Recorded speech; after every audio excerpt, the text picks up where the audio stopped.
Cyber cell ഓഫീസിൽ വെച്ച് സൈമണിനെ വെല്ലുവിളിച്ചു പോകുന്ന ശ്രീറാം ചന്ദ്രശേഖർ. ഗീതികയെ അന്വേഷിച്ച് അവരുടെ വീട്ടിൽ വരുന്ന സൈമണും സംഘവും. അവർ വീട് പൂട്ടിക്കിടക്കുന്ന കണ്ട് മടങ്ങുന്നു. പിന്നീട് ഒരു ആശ്രമത്തിൽ വെച്ച് സൈമൺ ഗീതികയെ കസ്റ്റഡിയിലെടുക്കുന്നു. ഗീതികയെ സൈമൺ കസ്റ്റഡിയിലെടുത്തതിൽ പരിഭ്രമിക്കുന്ന ശ്രീറാം. അഭിരാമി അയാളെ ആശ്വസിപ്പിക്കുന്നു. പോലീസ് കസ്റ്റഡിയിൽ ഗീതികയെ ചോദ്യം ചെയ്യുന്ന സൈമൺ പണിക്കർ. അവളെ ചോദ്യം ചെയ്യുന്നത് കണ്ട് വിഷമിക്കുന്ന ഭദ്ര. ഗീതിക ഒരു മാനസിക രോഗിയായി അഭിനയിക്കുന്നു. സൈമൺ എന്തു ചോദിച്ചിട്ടും അവൾ വ്യക്തമായി മറുപടി പറയുന്നില്ല. ഇതിൽ ക്ഷുഭിതനായ സൈമൺ സഹപ്രവർത്തകയോട് അവളെ നന്നായി ചോദ്യം ചെയ്യാൻ ആവശ്യപ്പെടുന്നു. അവർ അവളെ മർദ്ദിച്ച് ചോദ്യം ചെയ്യുന്നു. ഇത് കണ്ട് പൊട്ടിക്കരയുന്ന ഭദ്ര. ഗീതികയാണ് ജൂഡിന്റെ തലക്കടിച്ചു കൊന്നതെന്ന സത്യം മഹേന്ദ്രൻ അപർണയോട് പറയുന്നു. ഒരു പ്രത്യേക സാഹചര്യത്തിൽ അവൾക്കങ്ങനെ ചെയ്യേണ്ടി വന്നതാണെന്നും പറയുന്നു. അവിടേക്ക് വരുന്ന ഭദ്ര. ഗീതിക പോലീസ് കസ്റ്റഡിയിലാണെന്നും അവളെ എങ്ങനെയെങ്കിലും രക്ഷിക്കണമെന്നും മഹേന്ദ്രനോട് പറയുന്ന ഭദ്ര. അവൾ പോലീസ് കസ്റ്റഡിയിൽ തന്നെ കിടക്കട്ടെ എന്നും അതിനായി ഇങ്ങോട്ട് വരണ്ട എന്നും പറഞ്ഞ് ഭദ്രയെ പിടിച്ച് പുറത്താക്കുന്ന അപർണ. കരഞ്ഞുകൊണ്ട് അവിടെ നിന്ന് ഇറങ്ങിപ്പോകുന്ന ഭദ്ര. സൈമൺ പണിക്കർ ഗീതികയെ വീണ്ടും ചോദ്യം ചെയ്യുന്നു. തുടർന്ന് കാണുക. ഈശ്വരൻ സാക്ഷിയായി അന്ത്യഘട്ടത്തിലേക്ക്.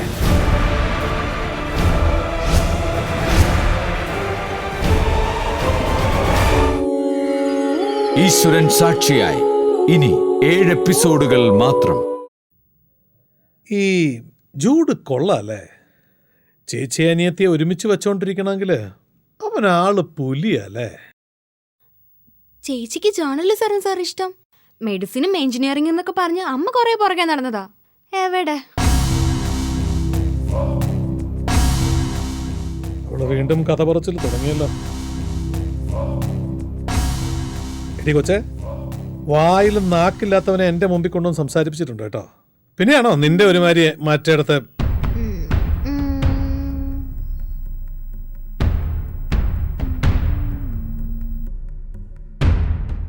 നീയും നിന്റെ ചേച്ചിയും കൂടി ജൂഡിന്റെ പേര് പറഞ്ഞ് തല്ലുണ്ടാക്കിയിട്ടുണ്ട്. 1-2 പറഞ്ഞ് കൊരുത്തിട്ടുണ്ടല്ലേ? അവനൊരു കിട്ടില്ല മ്യൂസിഷ്യനായിരുന്നല്ലേ? മ്യൂസിക് ഒന്നും അച്ഛൻ ഞങ്ങളെ പഠിപ്പിച്ചിട്ടില്ല സാർ. എല്ലാത്തിനും അമ്മയാ കാരണം. പഠിത്തത്തിന് ശ്രദ്ധ പോകുന്നു പറഞ്ഞിട്ട് ഭയങ്കര വാശിയായിരുന്നു അമ്മയ്ക്ക്.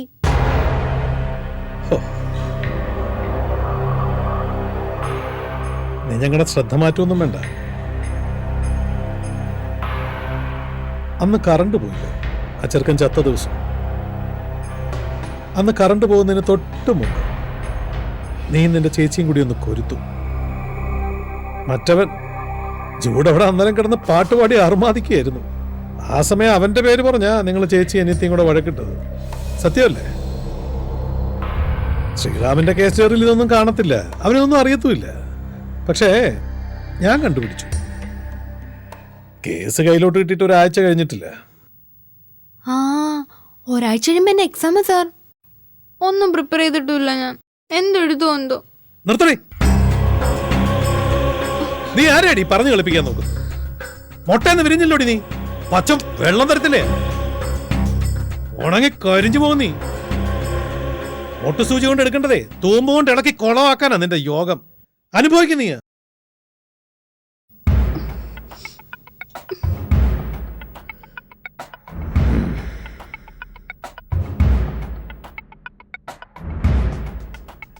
നീ വട്ട് കളിച്ച് നിൽക്കുമ്പോഴും ഞാനിത് പറഞ്ഞതേ നിന്നെക്കുറിച്ച് എല്ലാ കാര്യങ്ങളും ഞാൻ അറിഞ്ഞു നിന്നെ മനസ്സിലാക്കി തരാം.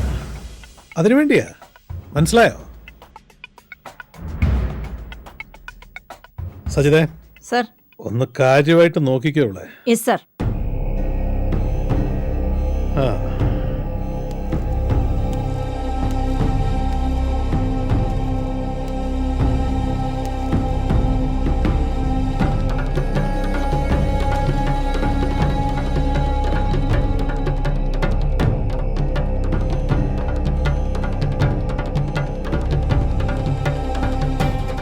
നിനക്ക് വിശക്കുന്നുണ്ടോ? നീ രാവിലെ എന്താ കഴിച്ചത്? പ്രസാദം നല്ലതായിരുന്നു. അവിടെ പൂജയും പാട്ടും ഭയങ്കര രസമായിരുന്നു. നിന്റെ ഒരു പൂജ. നിന്നെ കൊണ്ട് ഞാൻ പറയും.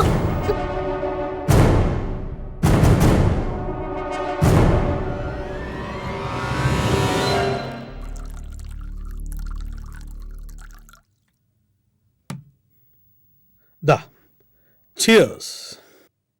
സൈമ അവള് വെറും പൊടിക്കൊച്ചല്ലേ? വല്ലാത്ത ട്രാജഡി അല്ലേടോ അവൾ അനുഭവിക്കുന്നത്. അമ്മയുടെ കാര്യം ഇങ്ങനെ, കൊലപാതകം, കുഞ്ഞു മിസ്സിങ്. ആ കൊച്ചിനെ വട്ടായി കാണുമെന്നേ. എന്റെ സാറേ ഒന്ന് ചുമ്മാ ഇരിക്കേ. സാറിനൊരു ഉണക്ക സെന്റിമെന്റ്സ്. സൈമ, എന്റെ മൂത്ത പെങ്ങടെ മോൾക്ക് ഇത് തന്നെയാ സംഭവം. ടെൻഷനും ഡിപ്രഷനും എല്ലാം കൂടെ താങ്ങാൻ വയ്യാതെ വന്നിട്ടിപ്പോ വട്ടായി പോയി. അപ്പോ ഇത് സൂക്ഷിക്കണം. എന്നാ സാറിന്റെ മൂത്ത പെങ്ങളുടെ മോളുടെ കൂട്ടല്ല ഇവളുടെ കാര്യം. ഇവള് വിളഞ്ഞ വിത്താ സാധനം. ഒരു കൊലപാതകം നടത്തിയിട്ട് കൂളായിട്ട് ഒന്നും അറിഞ്ഞില്ലാന്നും പറഞ്ഞ ആൾക്കാരെ മരിച്ചു കാണുന്ന സാധനമല്ലേ ഇത്? അപ്പോ അതങ്ങ് ഉറപ്പിച്ചോ? പിന്നെ അപ്പൊ നമ്മുടെ കേസ്? ഏത് കേസാ സാറേ? അല്ല, ഈ ജൂഡ് സേവിയർ മർഡർ കേസേ. അത് തീർന്നല്ലോ സാറേ.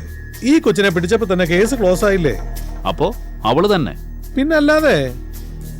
എന്തോന്നാ സാറേ ഒരുമാതിരി കൊച്ചു പിള്ളേരെ പോലെ ഓരോരോ കുഞ്ഞു കുഞ്ഞു സംശയങ്ങളും. വെറും 2 ആഴ്ച അത്രയേ എടുക്കുള്ളൂ. ഞാൻ ഫയല് പൂട്ടിക്കെട്ടു. മറ്റവനെ 365 ദിവസം സർക്കാർ ചെലവില് ഡീസൽ മേടിച്ച് വല്ലവന്റെയൊക്കെ അടുക്കളയിലും കിടപ്പുമുറിയിലൊക്കെ കയറി ഇറങ്ങിയത് മിച്ചം. അല്ല, അവനെ കുറ്റം പറഞ്ഞിട്ട് കാര്യമൊന്നുമില്ല. അവന്റെ കണ്ണെപ്പോഴും കോഴിക്കോട്ടിലായിരുന്നല്ലോ. ഞാൻ പറഞ്ഞില്ലേ സാറേ, സൈബർ സെല്ല് വഴി ഈ മരിച്ച ചെറുക്കനും ഈ ഗീതയെ കൊച്ചും തമ്മിലുള്ള നെറ്റ്വർക്ക് ഓൺ ആപ്ലിക്കേഷൻ സംഭവം ഉണ്ടല്ലോ, അവൻ കയ്യിൽ അടക്കി വെച്ചിരിക്കുകയല്ലായിരുന്നോ? എല്ലാം അറിഞ്ഞു വെച്ചിട്ടാ അവനീ മറ്റേടത്തെ വലിയ കളി കളിച്ചത്. അവിടെ ഇവന്റെ ഒരു ഏറാമൂളി ഉണ്ടല്ലോ, ഒരു സുദേവൻ. അവനെ വരട്ടിയപ്പോ കാര്യങ്ങൾ മണിമണിയായിട്ട് ഇങ്ങോട്ട് വന്നു. സാറിനോട് ഇത് വല്ലതും അവൻ പറഞ്ഞായിരുന്നോ? ഇല്ല. അപ്പൊ അതാ അവൻ.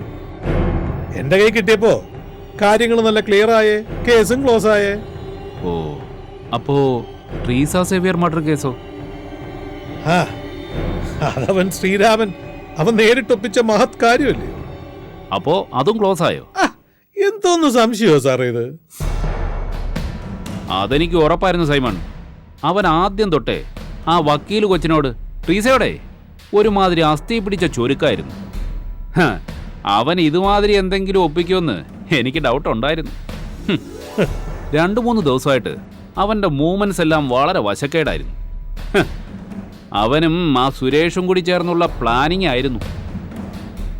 ഞാനറിഞ്ഞ ഒന്നും നടക്കത്തില്ലല്ലോ. എനിക്കാണെ ആ സമയത്ത് മുണ്ടിനീരും. സമയം നോക്കിയാ കൃത്യമായിട്ട് അവളെ ഓഫീസിൽ കൊണ്ട് കയറ്റിയേ. അതുകൊണ്ടൊന്നും ചെയ്യാൻ പറ്റിയില്ല. ഇല്ലെങ്കിൽ ഞാൻ ഇടപെടില്ലായിരുന്നു. അത് പിന്നെ എനിക്ക് അറിഞ്ഞൂടെ? സാർ ആരാ മോൻ? ആട്ടെ, സാറിന്റെ മുണ്ടുനീര് എങ്ങനെയുണ്ട്? ഓ, കുറവില്ല സൈമൺ. ലോങ് ലീവ് എടുത്താലൊന്ന് ആലോചിക്കുക. ഒഴിച്ചിലും പിഴിച്ചിലും ഒക്കെ വേണ്ടി വരും.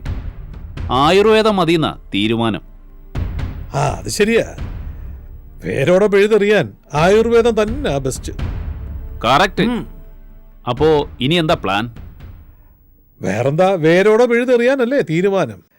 ഈ കൊച്ച് എന്തായാലും 2 ദിവസം എന്റെ കസ്റ്റഡിയിൽ തന്നെ ഉണ്ടാവും. തിങ്കളാഴ്ച കോടതി കൊണ്ടുപോയി കയറ്റിയാൽ മതി. ഡോ, മജിസ്ട്രേറ്റിന്റെ വീട്ടിൽ കൊണ്ടുപോകണമെന്നൊക്കെ അല്ലേ? എന്നാ സാറേ ഒരുമാതിരി പേടിപ്പിക്കുന്നത് ചുമ്മാ ഇരുന്നിട്ട്. കോടതി പോയാൽ പിന്നെ അട്ടക്കുളങ്ങരയെങ്കിൽ അട്ടക്കുളങ്ങര, ഇല്ലെങ്കിൽ പിന്നെ തിരിച്ച് നമ്മുടെ കയ്യിലോട്ടിങ്ങി തരും. ഇനി ഇച്ചിരി കടലാസിൽ 5-6 വരയും കുറിയൊക്കെ ഇടേണ്ട കാര്യമേ ഉള്ളൂ. കേസ് അതോടെ തീരും. പിന്നെ സ്വസ്ഥം സുഖം. ആരുടെ കാര്യം? ആരുടെ കാര്യ? നമ്മുടെ ശ്രീറാമും ഭദ്രയും പിന്നെ ഇളയ കൊച്ചും കൂടി പൂജപ്പുര സെൻട്രൽ ജയിലിൽ കിടന്ന് ചപ്പാത്തിയും ചിക്കൻ കറിയൊക്കെ ഉണ്ടാക്കി കഴിച്ചുകൊണ്ട് അങ്ങോട്ടങ്ങ് ജീവിക്കും. അത്രേ ഉള്ളൂ. ശുഭം കഥാന്ത്യം. സാറടിക്കുന്നേ, അങ്ങോട്ടടിക്കുന്നേ.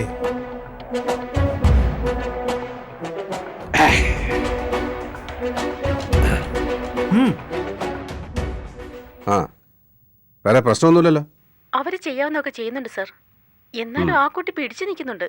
ആർക്കും ഒരു ഡൗട്ടും വരാത്ത രീതിയിലാ അവളുടെ അഭിനയം. ഇതറിഞ്ഞില്ലായിരുന്നേ അവളുടെ ഒരു നട്ട് പോയെന്ന് ഞാനും കരുതുമായിരുന്നുള്ളൂ. ഇനി എന്ത് ഡെവലപ്മെന്റ്സ് ഉണ്ടെങ്കിലും ഉമേനെ അപ്പം അറിയിക്കണം സർ. അത് എനിക്കറിയാം, അത് റിസ്ക് ആണെന്ന്. വേറെ നിവൃത്തിയില്ലാഞ്ഞിട്ടാ. മനസ്സിലായി സർ. Thank you Uma. ആരാ ചീനു വിളിച്ചേ? വനിതാ കോൺസ്റ്റബിളാ ഉമ. SP ഓഫീസിൽ നിന്നാണോ? ആ, സ്പൈ വർക്കാ. നമ്മളോട് ഇഷ്ടവും ബഹുമാനമുള്ള കുറച്ച് പേരുണ്ട്. അവരെന്താ പറഞ്ഞത്? ഉമ പറഞ്ഞത് അവള് പിടിച്ചിരിക്കുന്നുണ്ടെന്നാ. ഇതുവരെ പ്രശ്നമൊന്നുമില്ല. നാളെ കോടതിയിൽ എത്തും വരെ ടെൻഷനൊന്നും വേണ്ടെന്നാ ഉമ പറയുന്നത്. പക്ഷെ എനിക്ക് ഡൗട്ടുണ്ട് ചീനു. അവളൊരു കൊച്ചുകുട്ടിയല്ലേ. എത്രയെന്ന് കരുതി അവൾക്ക് പിടിച്ചു നിൽക്കാൻ കഴിയാ? മെന്റലിയും ഫിസിക്കലിയും അവളെ എങ്ങനെയൊക്കെ ടോർച്ചർ ചെയ്യാമോ അതൊക്കെ അവര് ചെയ്യും. അതുറപ്പാ. പക്ഷേ എനിക്ക് അവളിൽ കോൺഫിഡൻസ് ഉണ്ടാവി. ഞാൻ പറഞ്ഞു കൊടുത്തതൊക്കെ അവൾ കൃത്യമായിട്ട് ഫോളോ ചെയ്യുന്നുണ്ട്. ഇത്രയും അവളെ പിടിച്ചിരുന്നില്ലേ? പിന്നെ ഈ കഴിഞ്ഞ 1 വർഷത്തെ അവളുടെ എക്സ്പീരിയൻസ് അത് ഗീതികയെ ചേഞ്ച് ചെയ്തിട്ടുണ്ട്. അങ്ങനെ പെട്ടെന്നൊന്നും ഗീതികയെ വിട്ടുകൊടുക്കില്ല. എല്ലാം ഒരു കോയിൻസിഡൻസാ. അന്ന് നമ്മളെ അരവിന്ദിനെ അന്വേഷിച്ച് ഹോട്ടലിൽ പോയില്ലായിരുന്നെങ്കിൽ 2 അപകടം. ശരിയാ. അന്ന് ഗീതികയെ കണ്ടുപിടിച്ചില്ലായിരുന്നെങ്കിൽ അവൾ അരവിന്ദന്റെ സെക്സ് റാക്കറ്റ് പെട്ടുപോയനെ. അവൾക്ക് അവന്റെ ട്രാപ്പിൽ നിന്ന് രക്ഷപ്പെടാൻ പറ്റുമെന്ന് തന്നെ എനിക്ക് ഡൗട്ടായിരുന്നു. അതുകൊണ്ടാണല്ലോ നമുക്ക് അവളെ ഈ നാടകം കളിക്കൊക്കെ ട്രെയിൻ ചെയ്തെടുക്കാൻ പറ്റിയത്. അല്ലെങ്കിൽ ഇതിനോടകം സൈമന്റെ മുന്നിൽ അവൾ എല്ലാ കുറ്റവും സമ്മതിച്ചേനെ. സൈമൺ കേസൊരു കരക്കടിപ്പിച്ച് കോടതിയിൽ കുറ്റപത്രവും ചാർത്തിയേനെ. നീ കഴിക്ക്.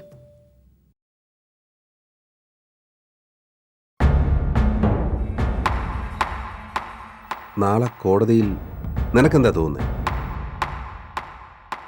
ആ ഡോക്ടർ നമ്മുടെ കൂടെ നിൽക്കുന്നതാ നമ്മുടെ ഒരു സ്ട്രെങ്ത്. എന്നാലും അൾട്ടിമേറ്റ്ലി ഇതൊരു ജഡ്ജിന്റെ തീരുമാനമാണ്. എങ്ങനെ വേണമെങ്കിലും അയാൾക്ക് തീരുമാനിക്കാം. നമ്മൾ പറയുന്ന കാര്യങ്ങളും കാണിക്കുന്ന ഡോക്യുമെന്റ്സും ഒക്കെ കള്ളത്തരമാണെന്ന് പറഞ്ഞ് കംപ്ലീറ്റ് പോലീസിനെ സപ്പോർട്ട് ചെയ്യുന്ന ഡിസിഷനും എടുത്തേക്കാം. അങ്ങനെ സംഭവിച്ചുകൂടായികയില്ല.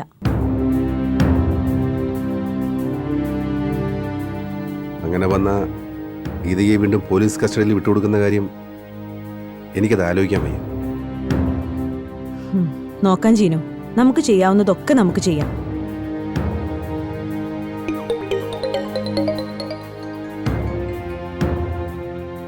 ആ സുരേഷ്, ഓക്കെ.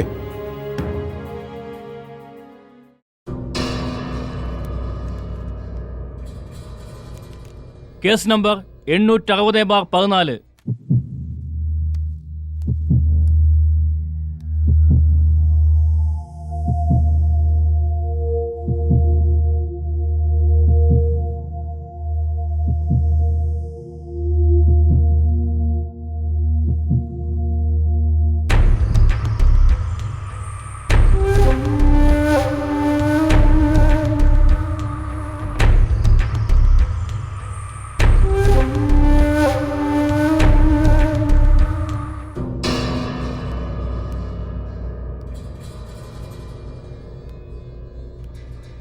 എന്താ പേര്?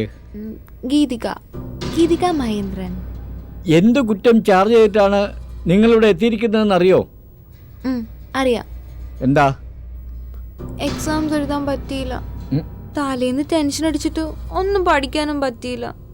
ആ ടെൻഷനിൽ ഞാൻ ഉറങ്ങാതിരുന്നിട്ട് രാവിലെ കിടന്ന് ഉറങ്ങിപ്പോയതാ. ഇനി ഇത് ആവർത്തിക്കില്ല സാർ. കുട്ടിക്ക് ഈ നിൽക്കുന്ന സ്ഥലം ഏതാണെന്ന് അറിയോ? അറിയാം. എവിടെയാ? കോളേജ്. അപ്പോ ആയിരിക്കുന്നതോ? പ്രിൻസിപ്പൽ. ഞാനോ? വൈദ്യനാഥ സാർ. യുവർ ഓണർ, വളരെ വിചിത്രമായിരിക്കുന്നു ഗീതികയുടെ മറുപടികൾ.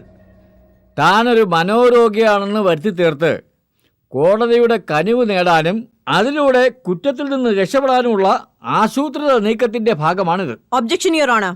Objection sustained. You can proceed. Thank you your owner. Thank you your owner. എന്റെ കക്ഷി കടുത്ത വിഷാദ രോഗത്തിന് ചികിത്സയിലാണ്. പാരനോയിഡ് സ്കിസോഫ്രീനിയയുടെ ലക്ഷണങ്ങൾ ഇതിനു മുമ്പും എന്റെ കക്ഷിയിൽ ഉണ്ടായിട്ടുണ്ട്. ഈ അസുഖത്തിന് പ്രമുഖ സൈക്കാട്രിസ്റ്റ് ഡോക്ടർ KPN മണിയുടെ ട്രീറ്റ്മെന്റിലായിരുന്നു ഗീതിക. കഴിഞ്ഞ 12 വർഷങ്ങളായി ഗീതിക മഹേന്ദ്രൻ തന്റെ പേഷ്യന്റ് ആണെന്ന് കാണിക്കുന്ന ഡോക്ടറുടെ സാക്ഷ്യപത്രവും മെഡിക്കൽ റെക്കോർഡ്സും കോടതിയുടെ മുന്നിൽ സമർപ്പിച്ചിട്ടുള്ളതാണ്. Objection your honour. Objection sustained. Thank you your honour. കേസിൽ നിന്ന് രക്ഷപ്പെടാൻ വേണ്ടി ഗീതിക മഹേന്ദ്രനും അവരുടെ അഡ്വക്കേറ്റും ചേർന്നുള്ള ഒത്തുകളിയാണ് ഈ മാനസിക രോഗം. അത് കോടതിക്ക് മുന്നിൽ തെളിയിക്കാൻ എനിക്ക് നിഷ്പ്രയാസം സാധിക്കും. ഒന്ന് ഡീറ്റെയിൽ ചെയ്യൂ.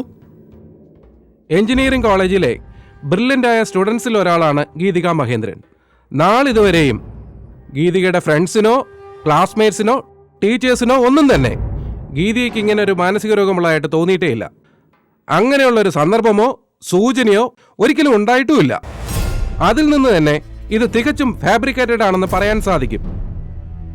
ഒരു മാനസിക രോഗ വിദഗ്ധനും അഭിഭാഷകയും ഗീതിക മഹേന്ദ്രനും ചേർന്ന് നടത്തുന്ന നീതിപീഠത്തെ പറ്റിക്കാൻ നടത്തുന്ന ഒരു നാടകം മാത്രമാണ് ഇത്. Objection your honour.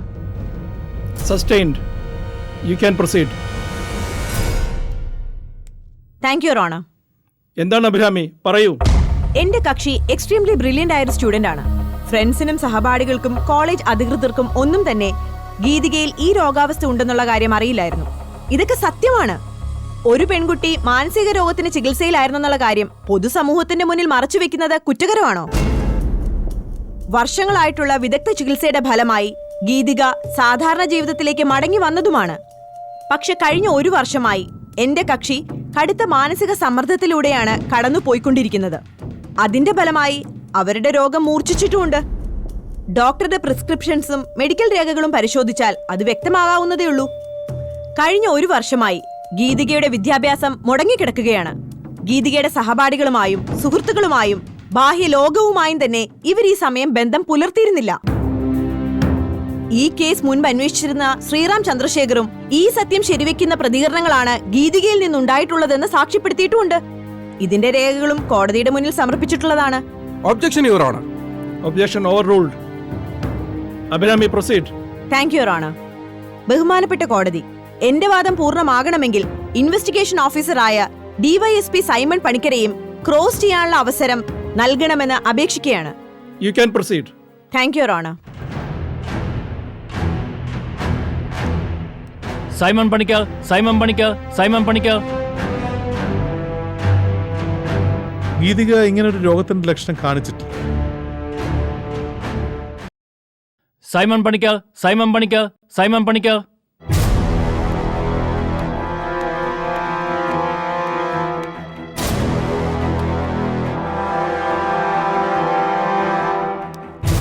Mister Simon Panicker, Geethika മഹേന്ദ്രന് മാനസിക രോഗം ഉണ്ടെന്നാണോ താങ്കൾ കരുതുന്നത്? ഇല്ല. എന്താ അങ്ങനെ കരുതാൻ കാരണം? ഗീതികയുടെ മറുപടിയിൽ നിന്ന് എനിക്കങ്ങനെ തോന്നി. വളരെ കൃത്രിമമായിട്ട് സ്വയം ഉണ്ടാക്കിയെടുത്തതുപോലെയുള്ള മറുപടികൾ. മാത്രമല്ല, ഇതിനു മുമ്പ് ഗീതികയെ കണ്ടപ്പോഴും അറസ്റ്റ് ചെയ്യുമ്പോഴും ഒന്നും ഗീതിക ഇങ്ങനൊരു രോഗത്തിന്റെ ലക്ഷണം കാണിച്ചിട്ടില്ല. എങ്ങനെയൊന്നും ഇങ്ങനൊരു രോഗം ഗീതികയ്ക്കുള്ളതായി തെളിയിക്കുന്ന സാക്ഷിമൊഴികളും ഉണ്ടായിട്ടില്ല. ഈ പറഞ്ഞ കാരണങ്ങൾ കൊണ്ട് മാത്രമാണോ താങ്കൾ അങ്ങനെ കരുതാൻ കാരണം? അതെ. അല്ലാതെ ശാസ്ത്രീയമായി താങ്കളുടെ ഈ നിഗമനങ്ങൾ ശരിവെക്കുന്ന ഒരു തെളിവോ ഡോക്യുമെന്റോ കോടതിയുടെ മുന്നിൽ പ്രസന്റ് ചെയ്യാൻ താങ്കൾക്ക് കഴിഞ്ഞിട്ടില്ല? ഇല്ല. യുവർ ഓണർ, ഈ മറുപടിയിൽ കാര്യം വളരെ വ്യക്തമാണ്. പോലീസ് ഓഫീസർ സ്വമേധയാൽ നടത്തുന്ന നിരീക്ഷണങ്ങളാണിത്. പക്ഷേ ഞാൻ കോടതിക്ക് മുന്നിൽ വർഷങ്ങളായി ഗീതികയെ ട്രീറ്റ് ചെയ്യുന്ന ഡോക്ടറുടെ സാക്ഷ്യപത്രമാണ് സമർപ്പിച്ചത്. എന്റെ കക്ഷിയുടെ പ്രായവും ഇവരുടെ മാനസികാവസ്ഥയും മനസ്സിലാക്കി ഇവരെ ചികിത്സിക്കുന്ന ഡോക്ടറുടെ ട്രീറ്റ്മെന്റിൽ തന്നെ തുടരാൻ അനുവദിക്കണമെന്ന് അപേക്ഷിക്കുകയാണ്. That's all your owner.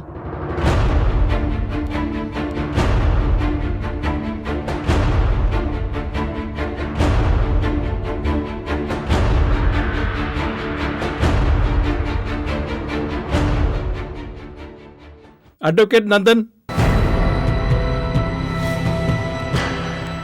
Thank you your honour. Mister Simon Panicker, അതെ. ജൂഡ് സേവ്യർ മർഡർ കേസുമായി ബന്ധപ്പെട്ട് താങ്കൾ ഗീതിക മഹേന്ദ്രനെ അറസ്റ്റ് ചെയ്യാൻ തീരുമാനിച്ചതിന്റെ കാരണം എന്തായിരുന്നു? ജൂഡ് കേസുമായിട്ട് ബന്ധപ്പെട്ട് വളരെ നിർണായകമായ തെളിവുകളാണ് എനിക്ക് ഗീതികയ്ക്കെതിരെ ലഭിച്ചിട്ടുള്ളത്. കേസിലെ പ്രൈം സസ്പെക്റ്റാണ് ഗീതിക.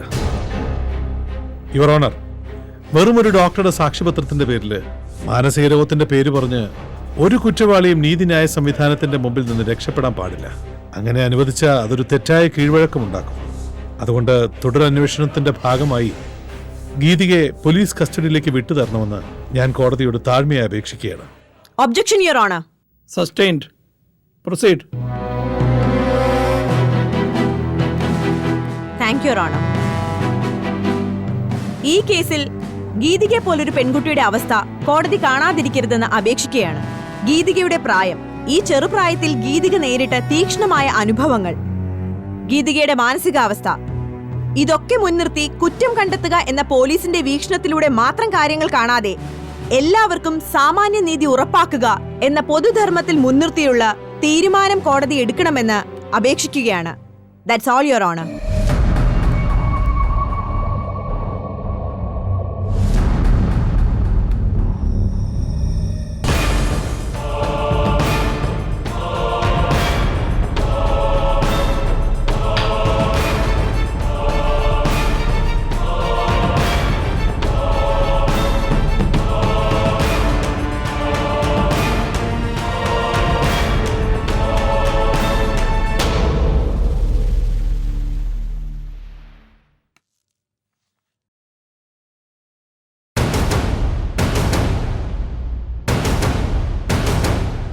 ഇരുഭാഗത്തു നിന്നുമുള്ള ന്യായവാദങ്ങൾ കോടതി പരിശോധിച്ചു. രണ്ടു ഭാഗത്തുമുള്ള വാദങ്ങൾക്ക് പ്രസക്തിയുണ്ടെന്ന് കോടതി മനസ്സിലാക്കുന്നു.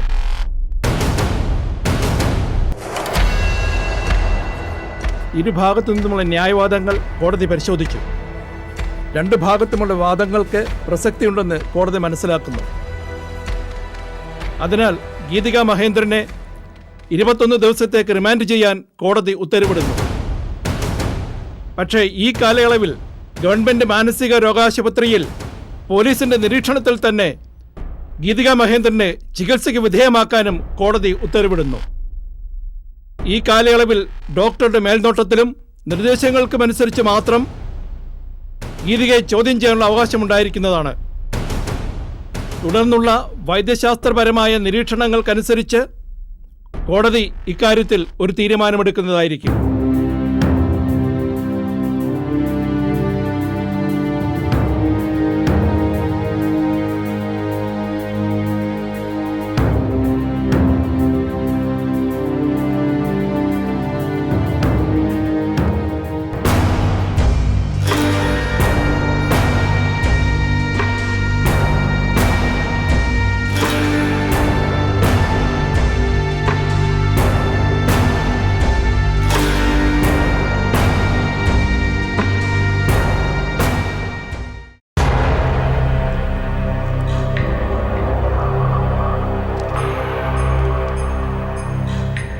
ഗവൺമെന്റ് മെന്റൽ ഹോസ്പിറ്റൽ അതൊരു അപകടം പിടിച്ച സ്ഥലമാണ്. അവിടെ ഒരു ഭദ്രനുണ്ട്, മെഡിക്കൽ സൂപ്രണ്ട്. എനിക്കറിയാം സാർ, വല്ലാത്തൊരു കാലന. അന്നാ ജോളി കേസിൽ നമ്മളുമായിട്ട് കയറിയൊന്ന് കൊരുത്തതല്ലേ, തനി കാട്ടുപോത്ത. അതെ, അവനും ഈ സൈമണും മച്ചാമച്ചാനാ. എന്നോടുള്ള ശത്രുതയും അവനുമായിട്ടുള്ള സൗഹൃദവും കറക്റ്റ് കോമ്പിനേഷനാ. അവൻ ആവശ്യപ്പെട്ട അയാൾ എന്തും ചെയ്യും. അറിഞ്ഞുകൊണ്ട് അവളെ പുലിക്കുട്ടി പറഞ്ഞു വിട്ടത് പോലെ എനിക്ക് തോന്നുന്നു. ഈ ട്രീറ്റ്മെന്റ് ഹോസ്പിറ്റലിൽ നിന്ന് മാറ്റാൻ നീ വിചാരിച്ചിട്ട് പറ്റില്ല അമ്മി. രക്ഷയില്ല ജീനു. ഏതൊരു ജഡ്ജും ഇങ്ങനൊരു ഡിസിഷനെ എടുക്കൂ. ജെനുവിൻ ജഡ്ജ്മെന്റാ. ഇതിൽ നമുക്കിനി കംപ്ലൈന്റ് ചെയ്യാനുള്ള റൈറ്റ് കൂടിയില്ല. പക്ഷെ മെന്റൽ ഹോസ്പിറ്റൽ അവളെ ട്രീറ്റ് ചെയ്യുമ്പം ഡോക്ടർക്ക് കാര്യങ്ങൾ ക്ലിയർ ആയിട്ട് പിടിയിട്ടില്ലേ? ഇത് കൃത്യമായിട്ട് നമ്മുടെ പ്ലേ ആണെന്ന് അവർക്ക് മനസ്സിലാകില്ലേ? ചിലപ്പോൾ മനസ്സിലായെന്ന് വരും. പക്ഷേ മറ്റു രോഗം പോലെ അല്ലല്ലോ മാനസികാസുഖം. അത്ര പെട്ടെന്ന് ചില കാര്യങ്ങൾ കണ്ടെത്താൻ പറ്റില്ല. അത് കണ്ടെത്തിയാൽ തന്നെ അത് കോടതി പ്രൂവ് ചെയ്യാൻ സമയമെടുക്കും. ആ സമയത്തിലാണ് നമ്മുടെ പ്രതീക്ഷ. സാർ, ഈ മെന്റൽ ഹോസ്പിറ്റലിലെ ട്രീറ്റ്മെന്റിന്റെ പേരും പറഞ്ഞ് അവർക്ക് മോളുവിനെ വീണ്ടും ടോർച്ചർ ചെയ്തൂടെ? നമ്മളും അവിടെ ഇല്ലല്ലോ. കാര്യങ്ങൾ കൂടുതൽ കുഴപ്പത്തിലാവുമെന്നാ. നിഖിൽ പറഞ്ഞതാ ശരി. എനിക്കും അങ്ങനെ തന്നെ തോന്നുന്നത്. കാര്യങ്ങൾ കൂടുതൽ കുഴപ്പത്തിലാവത്തേ ഉള്ളൂ. ഇതിപ്പോൾ കോടതിയെ നമ്മൾ ചീറ്റ് ചെയ്യുന്നത്, അതും കൃത്യമായിട്ട് ക്രൈം ചെയ്തു എന്ന് നമുക്ക് ഉറപ്പുള്ള ഒരു കൾപ്രിറ്റിനെ സേവ് ചെയ്യാൻ വേണ്ടിയിട്ട്. കൾപ്രിറ്റോ? നീ എന്താ മീനു ഇങ്ങനെയൊക്കെ പറയുന്നത്? അതും നമ്മുടെ മോളിനെ കുറിച്ച്. എന്താ കൾപ്രിറ്റ് അല്ലേ? അവളല്ലേ അത് ചെയ്തേ? ആണെന്നാണല്ലോ എല്ലാവരും പറയുന്നേ. അതുതന്നെയല്ലേ സത്യവും? ആ സത്യം അറിഞ്ഞുകൊണ്ട് കോടതിയിൽ നിന്ന് അവളെ രക്ഷപ്പെടുത്തുന്നത് എന്തിനാ? അത് വേണ്ടായിരുന്നു.